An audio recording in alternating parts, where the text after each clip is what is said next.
My blueprint is a panel where we can create graphs, functions, macros, variables, and event dispatchers. New elements can be created by clicking on Add button, or on the plus button next to each category.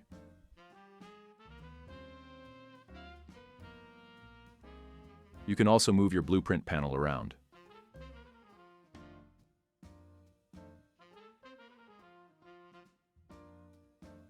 You can hide it, dock it to the side. If you close it, you can go to Window and select My Blueprint. If you click on this gear icon, you can decide what to show and what not to show.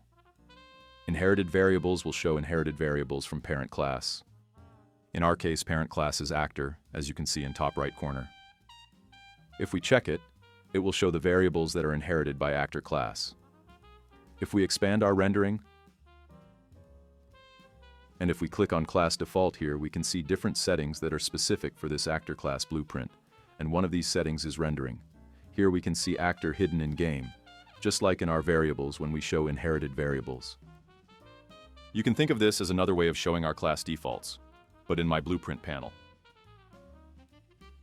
If we click on actor hidden in game and check this value here to be true. And now if we go to class defaults and look for that value, it's set to true. So basically you are changing same value just in a different place.